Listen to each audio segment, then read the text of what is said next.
Hi guys, good morning everyone. कैसे हो आप? आई होप आप सब अच्छे होंगे। हम बहुत बढ़िया हैं। आज है 10th जुलाई। Welcome back to my channel Meeta की सिंपल लाइफ। वीडियो को एंड तक जरूर देखिए। अगर अभी तक चैनल को सब्सक्राइब नहीं किया, चैनल पे नया है तो चैनल को सब्सक्राइब कीजिए और वीडियो को लाइक कीजिए। दोस्तों, क्या आप जानते हो हमारे इंडियन नेवी के पावरफुल शिप के बारे में? ये सिर्फ शिप्स नहीं, भारत की समुद्री शक्ति का सिंबल है। चलिए मिलते हैं उन सभी वारशिप से। INS Rajputana, INS Rajput, INS Ranvijay और आईएनएस विक्रांत, जिन्होंने हमारे देश को समंदर से सुरक्षा दी है। सबसे पहले बात करते हैं उन शिप की जो हिस्ट्री बन गए। आईएनएस राजपूताना ब्रिटिश टाइम का शिप था। वर्ल्ड वार 2 में इंडियन नेवी का हिस्सा बना। 1941 में एक जर्मन सबमरीन ने टारपीडो से उड़ा दिया। ये हमारी नेवी की अर्ली ब्रेवी का एग्जाम्पल है। आईएनएस राजपूत 1980 में इंडियन नेवी में आया। पहला मिसाइल डिस्ट्रॉयर शिप था, पावरफुल था, फ्लीट का लीडर था। 2021 में रिटायरमेंट किया। 11 सितंबर 1976 को इसका निर्माण हुआ था। 17 सितंबर 1977 में पहली बार इसे पानी में उतारा गया और 4 मई 1980 में इसे भारतीय नौसेना में शामिल किया गया। आईएनएस रणविजय 1987 में सर्विस में आया। BrahMos missile, torpedo, anti air weapons से fully loaded. India, US, Japan के नेवल एक्सरसाइजेस में पार्ट लिया। 2022 में डेकोमिशन हुआ। आईएनएस रणविजय भारतीय नौसेना का एक शक्तिशाली गाइडेड मिसाइल डिस्ट्रॉयर था। आईएनएस रणविजय राजपूत क्लास का युद्धपोत था, जिसे सोवियत संघ के सहयोग से बनाया गया था। इसका नाम संस्कृत शब्द रणविजय से लिया गया है, जिसका अर्थ है युद्ध में विजयी। आईएनएस रणविजय ने भारतीय नौसेना के कई प्रमुख अभ्यासों और मिशनों में भाग लिया, जैसे Malabar naval exercise America, Japan, Australia के साथ, इंद्र एक्सरसाइज रूस के साथ, सिम्बेक्स एक्सरसाइज सिंगापुर के साथ। ऑपरेशन तलवार 1999 में कारगिल युद्ध के दौरान इसकी तैनाती हुई थी।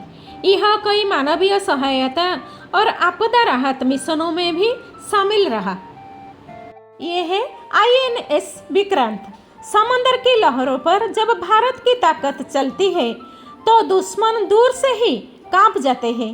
ये है आईएनएस विक्रांत, भारत का पहला स्वदेशी विमानवाहक पोत, आत्मनिर्भर भारत की असली उड़ान। आईएनएस विक्रांत सिर्फ एक युद्धपोत नहीं, ये भारत के आत्मनिर्भर भविष्य का प्रतीक है। इसे बनाया गया कोचिन शिपयार्ड, केरल में और डिजाइन किया गया भारतीय नौसेना द्वारा। इसका नाम है विक्रांत, जिसका अर्थ है वीरता और साहस से भरा।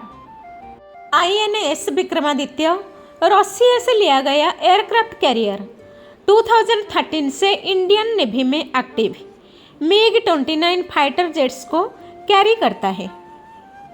आईएनएस विक्रमादित्य भारतीय नौसेना का एक प्रमुख विमानवाहक पोत है, जिसे भारतीय नौसेना की समुद्री शक्ति का प्रतीक माना जाता है। यह पोत रूस से खरीदा गया था और इसे भारतीय आवश्यकताओं के अनुसार आधुनिकीकृत किया गया है। यह विमानवाहक पोत एक फ्लोटिंग एयरबेस की तरह काम करता है। आईएनएस विक्रांत, जिसे IAS-1 इंडिजिनस एयरक्राफ्ट कैरियर 1 भी कहा जाता है, भारत द्वारा स्वदेशी तकनीक से निर्मित पहला विमानवाहक पोत है। इसका नाम 1971 के युद्ध से अहम भूमिका निभाने वाले पुराने आईएनएस विक्रांत से लिया गया है। नया आईएनएस विक्रांत भारतीय नौसेना की आत्मनिर्भर भारत पहल का जीवंत उदाहरण है। राष्ट्रपति श्रीमती द्रौपदी मुर्मू ने अपने कार्यकाल में आईएनएस विक्रांत की भूमिका और निर्माण की प्रशंसा की थी।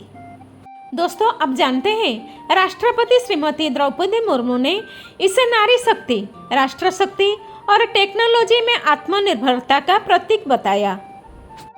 यह पद प्रधानमंत्री नरेंद्र मोदी द्वारा 2 सितंबर 2022 को कोचिन शिपयार्ड, केरल में भारतीय नौसेना को समर्पित किया गया था। राष्ट्रपति मुर्मू ने इसे भारत की सामरिक शक्ति और आत्मनिर्भरता का गौरवशाली प्रतीक कहा। INS विक्रांत का 75% से अधिक हिस्सा भारत में बना है। 500 प्लस भारतीय कंपनियां और 2000 से ज़्यादा इंजीनियर्स जुड़े रहे इसके निर्माण में। इस परियोजना ने 20,000 से अधिक लोगों को रोजगार दिया है। INS विक्रांत भारत को 2 विमानवाहक पोत वाले देशों की श्रेणी में लाता है।